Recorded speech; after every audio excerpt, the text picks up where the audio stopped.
జడివానకు తెలంగాణ జడిసిపోయింది. జల విలయానికి అతలాకుతలమైంది. భారీ వర్షాలు వరదలతో జనజీవనం స్తంభించింది. వాగులు వంకలు పొంగిపొర్లాయి. నదులు ఉగ్రరూపం దాల్చాయి. రాకపోకలు నిలిచిపోయాయి. ముఖ్యంగా ఖమ్మం జిల్లాను మున్నేరు ముంచెత్తింది.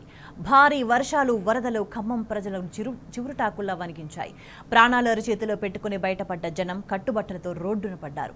అనేక చోట్ల ప్రాణ నష్టం సంభవించింది. ఆస్తి నష్టానికైతే అంతే లేదు. ఇక పంటలన్నీ నీట మునిగి రైతులు దిక్కుతోచని స్థితిలో పడ్డారు. వాతావరణ శాఖ ముందస్తు రెడ్ అలర్ట్ జారీ చేసిన సర్కార్ అలసత్వం ప్రజల కొంప ముంచింది. రేవంత్ సర్కార్ ముందస్తుగా జాగ్రత్త చర్యలు చేపట్టలేదు. విపత్తులో ప్రజలకు భరోసా కల్పించలేకపోయింది. ప్రాణాలకు ముప్పొచ్చిన సందర్భాల్లో పాలకులు పత్తా లేకుండా పోయారు. దిక్కులేని స్థితిలో ప్రజలే ఒకరికొకరు తోడై కాపాడుకున్నారు. ప్రతిపక్ష బీఆర్ఎస్ ప్రజల పక్షాన నిలబడింది. విపత్తులో మేమున్నామంటూ భరోసా ఇచ్చింది.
వరదల సమయంలో పరిస్థితి అదుపు చేయడంలో రేవంత్ సర్కార్ పూర్తిగా విఫలమైందని బీఆర్ఎస్ వర్కింగ్ ప్రెసిడెంట్ కేటీఆర్ అన్నారు. ఖమ్మంలో పరిస్థితి మరింత దారుణమైందన్నారు. జిల్లాలో 3 మంత్రులు ప్రజలకు కష్టం వస్తే ఏమైపోయారంటూ ప్రశ్నించారు. ప్రభుత్వ తీరుపై తీవ్ర ఆగ్రహంతో ఉన్న ఖమ్మం ప్రజలు నిరసనలు చేస్తున్నారని కేటీఆర్ ఎక్స్ వేదికగా మెన్షన్ చేశారు. ఈ ప్రభుత్వ నిర్లక్ష్య వైఖరికి ఈ వరదలే నిదర్శనమన్నారు.